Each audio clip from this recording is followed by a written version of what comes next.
So now for unearned revenues, the next balance day adjustment that we're going to be investigating. And unearned revenues represent income that has been received by a business.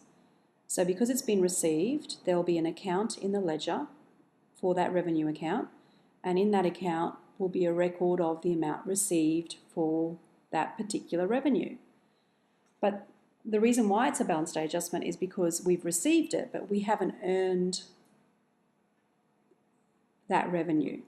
So we probably will deliver some kind of service in the coming accounting period, but we're going to deliver that service to someone who has already paid us for that service. So this is an unearned revenue.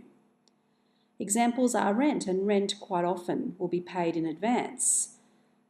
Your tenant will pay you in advance, but then the service that you will return for that rent won't be delivered until that rent period, which often will be after the receipt of that rent from the tenant. Okay, so here's our example. The business received 3 months' rent in advance on the 30th of April 2007, and that was for $3,000. So what we need to consider here is what that would look like in the books on that date. On the 30th of April, we would have processed the double entry for the receipt, which would have been bank debit to receive it, rent credit and GST as well would be factored. But in the rent revenue account, we have here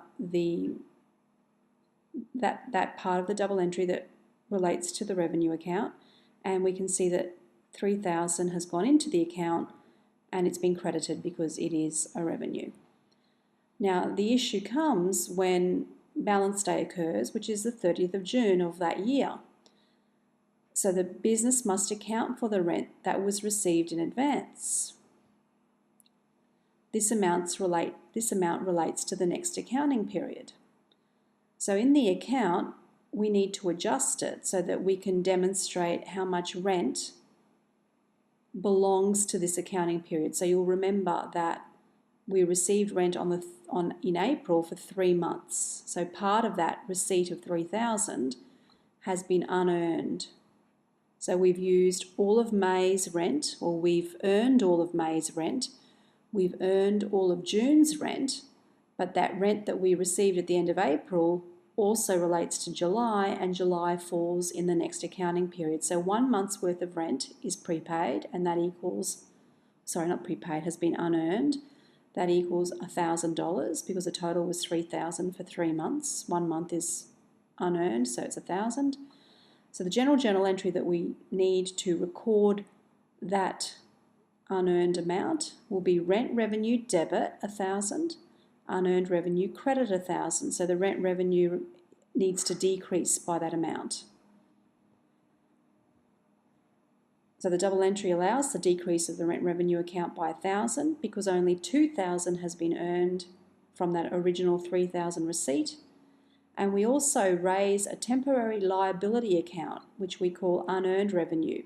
And it's credited because it is a liability and it represents an amount or a service that we owe, in this case, for the receipt of this money that was received by us in advance.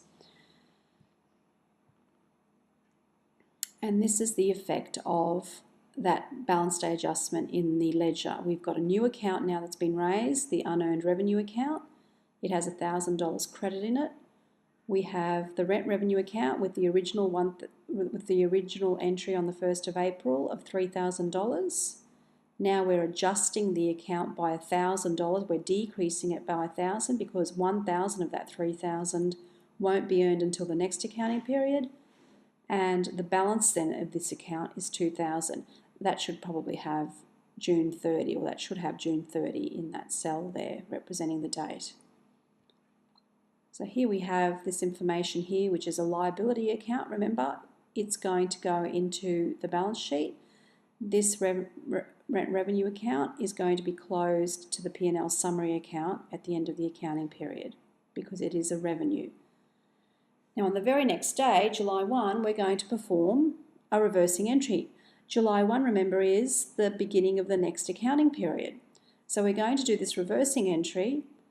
So we will reverse what we did at the end of last year with the adjustment. Unearned revenue will be debited 1,000 and rent revenue will be credited 1,000.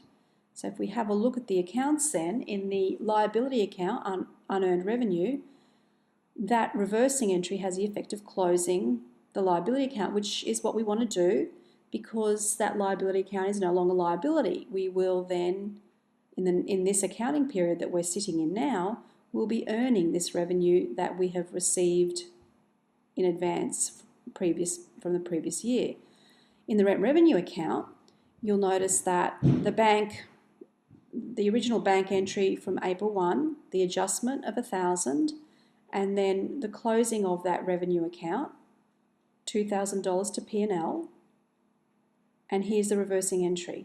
July 1, unearned revenue is going to be credited in the account, and that's exactly what we want because remember back here we received 3,000 in revenue, 2,000 of that belongs in the accounting period ending June 30, 1,000 of it belongs in the next accounting period. So this revenue account here now will start the new accounting period with that 1,000 earned in the correct time period. So this account here, unearned revenue, is now closed, and the revenue account now has been returned to represent the revenue amount which will be earned in this new accounting period. But remember, we earn it here, but it was received previously in the previous accounting period.